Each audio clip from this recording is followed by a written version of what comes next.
Hello, I am Oscar Watson.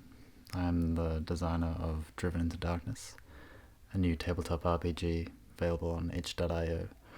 It's currently in a kind of an alpha playtest that's free. Why would you want to play Driven into Darkness? What makes it different from other tabletop RPGs? The distinguishing features of the game are that it has an open character builder. They get experience points, and they can spend those experience points to organically create the mechanical aspects of their character. This essentially allows a character, instead of picking a class at the beginning, which locks you into a very specific playstyle, you can have a character that grows with the story. The mechanical and statistical growth can mirror the story that's happening around the player. The character has more of a direct connection to the world in that way, to your GM's world. Another aspect is that the game is player-facing. If you don't know what player-facing means, it means the player's role for all parts of the game, while the GM just adjudicates. I find this, as a GM personally, very freeing. It frees a lot of mental space in my head to focus on other things. And as the player, you have much more of a connection to what is happening. You know that when something is attacking you and you have to roll defense, that not only the GM isn't making anything up, they're not cheating, there's no way that they can fudge the dice rolls, for example, but you have this emotional stake in the roll that is often hidden from you in other games. Something where the GM feels these emotions normally, but they're often secretive emotions. Things where they tell the player that they've been hit and the player feels like they have no agency over that. Their character has this passiveness about being attacked that I find a little bit odd. After playing player-facing systems like Mork Borg and Dungeon World, I find it a lot more compelling to have the player's role for all aspects of the game. Another aspect of the game that goes along with the player-facing rules is the One Roll system. So essentially, the game only uses 20-sided dice. This is sort of a philosophical, sort of a table philosophy, as well as a mechanical aspect of the game, where when a player rolls for anything, they often only roll the once for this particular action. For example, if a player is attacking multiple targets or getting attacked by multiple targets, they only roll one roll to resolve all of the effects of the similar type. Roll a defensive roll for all the defending that they have to do.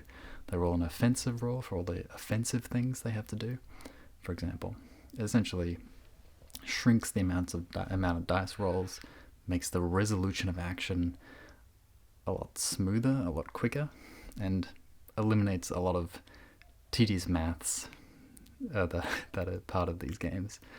It can sometimes be fun to add up a lot of big numbers, but I find it often draws the focus away from the narrative, especially the narrative of combat, that is often drowned in maths to the point where it just becomes a game of maths. Another aspect of the game that may make you want to play it is the Simultaneous Combat Rounds. I've developed this system as probably the most challenging thing to develop as part of the game, but it was definitely the most fun. It's a system that essentially, like a war game, like modern war games, they split the player's turns into multiple phases: shooting phase and melee phase and magic phase and all these sorts of things. Essentially, Driven into Darkness is split up into just an action phase and a movement phase, where the players act and then they move, and then they act and then they move. Although all the actions and all the movement happen simultaneously. Essentially how this works is the GM establishes the situation, tells the players what the entities on their side of the board are going to do. The players then establish what they are going to do, and then the players roll to resolve.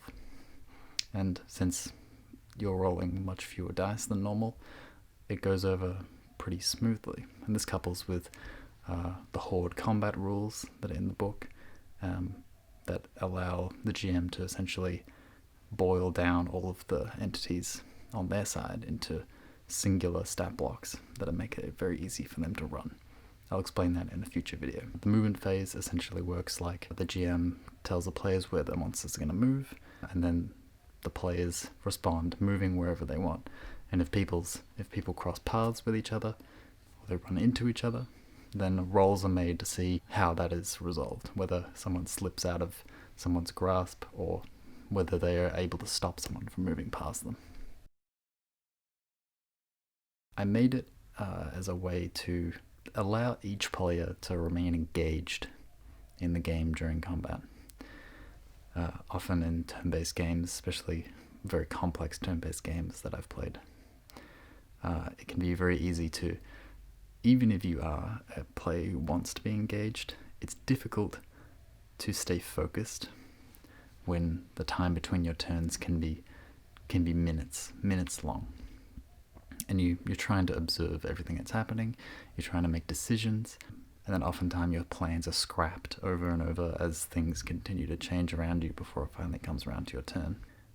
The main benefit of the simultaneous combat system is essentially there's no downtime between anything.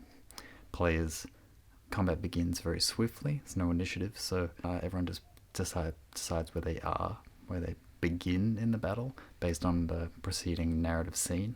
You begin immediately establishing what's happening and resolving the roles. It allows everyone to stay engaged all at once.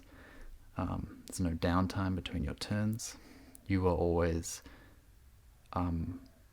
part of every phase of the combat, and there's no time to get disengaged because you're always in it, you're always part of it.